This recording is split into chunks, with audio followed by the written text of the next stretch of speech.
Une femme, c'est la voix de toute une nation. Elle est le socle de la famille. Son leadership doit impulser le développement du pays. Pour ce faire, la plateforme Initiative des jeunes engagés pour la consolidation de la paix IJEP a organisé une formation en faveur des leaders féminins de Bouaké le vendredi 3 novembre 2021 à la Chambre du commerce et de l'industrie de Bouaké. Objectif, permettre d'identifier les femmes leaders modernes en donnant l'opportunité de pouvoir inspirer les jeunes femmes dans le domaine civil et politique. Madame Ondozine Tomontouadi, coordonnatrice du projet IJEP, nous donne plus de détails sur cette formation. Sur le projet MOJEC, nous avons remarqué qu'il y a eu une faible participation des femmes pour ce qui est des initiatives de consolidation de la paix et de cohésion sociale.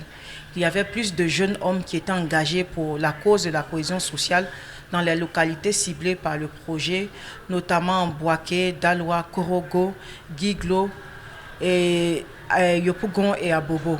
Et donc, ce qui a valu la reconduction également de ce projet-là, même la mise en avant de l'Association des femmes juristes de Côte d'Ivoire pour pouvoir encadrer les jeunes filles afin que davantage elles s'engagent pour les actions de consolidation de la paix.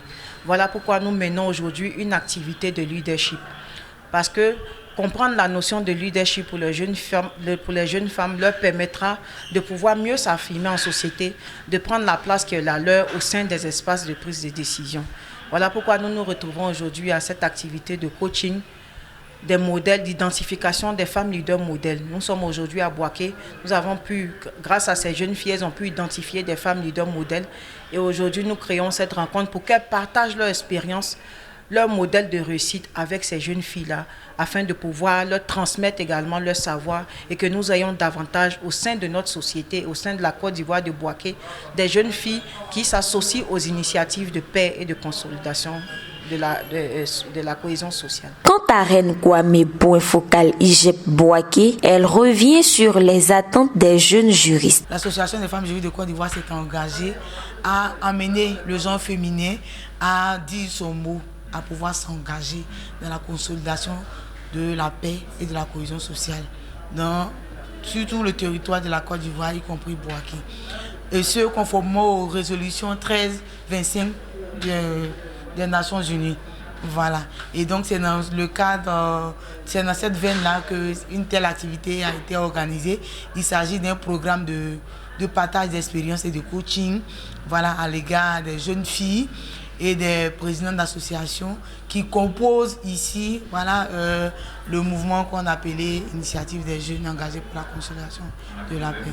Cette journée de coaching avec les leaders d'opinion a été meublée par un panel auquel plusieurs responsables et élus locaux ont participé. Alors moi je me dis que le développement durable, la femme elle y est déjà impliquée.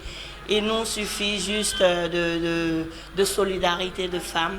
Il nous suffit de partage d'expérience, il nous suffit de poser des questions, il nous suffit de savoir là où nous allons dès le départ. Il nous suffit aussi de connaître notre importance capitale dans ce processus de développement-là et surtout d'y prendre part. Nous voudrions qu'elles soient aussi des modèles, mais qu'elles soient des modèles, qu'elles soient des militantes engagées dans tout ce qu'elles vont faire. Que ce soit la vie associative, la vie politique, qu'elles soient beaucoup engagées. Et pour être engagées, il faut des femmes qui sont passées par là pour les inspirer et vraiment pour leur donner beaucoup de conseils. Aujourd'hui, on m'a impliquée parce que on voulait voir comment je suis femme leader, surtout sur le plan politique.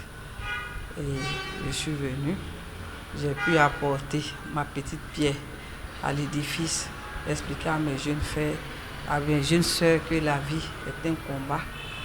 Il faut se battre pour arriver où on est aujourd'hui. Quand tu es jeune fille, il faut travailler pour pouvoir atteindre ton objectif. Quand tu es jeune fille, il ne faut pas compter sur les hommes. Parce que le jeune garçon même qui vient vers toi lui-même, il a ses problèmes. Même quand tu veux te marier là, il faut que tu aies une activité, que ton mari ait une activité. Mais il y a des jeunes filles qui ne veulent rien faire. Et là, on a parlé de leader. Quand tu veux être leader, une femme leader, il faut se connaître toi-même. Il faut pouvoir être rassembleur, c'est-à-dire il faut rassembler. Il faut pouvoir écouter et savoir écouter. Autour de toi, il faut aimer tout le monde.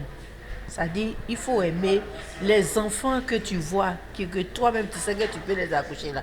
Il faut les aider, il faut les aimer, il faut leur donner des conseils. Pour que tu sois leader, il faut fermer les oreilles, les yeux sur beaucoup de choses avant d'être leader. Après avoir échangé avec les panélistes, les participantes futures leaders féminines ont exprimé leur joie d'être présentes à cette activité. Elles nous ont partagé leur expérience et aujourd'hui on en sort grandement enrichi et on va tant bien que mal bien sûr au travers de nos différentes organisations partager autour de nous, impacter notre environnement afin que la femme sache son importance et impacte positivement sa communauté au travers de diverses plateformes. J'ai retenu 3 points essentiels qui sont la formation, c'est-à-dire que nous en tant que des jeunes filles, nous devons privilégier la formation au détriment de l'argent. Le deuxième point, c'est l'autonomie, l'indépendance et enfin la solidarité. Il faut promouvoir la sororité, se rassembler pour être plus forte. Toutes ces synergies ont pour but final d'inciter ces jeunes filles leaders à être des aspirantes de demain.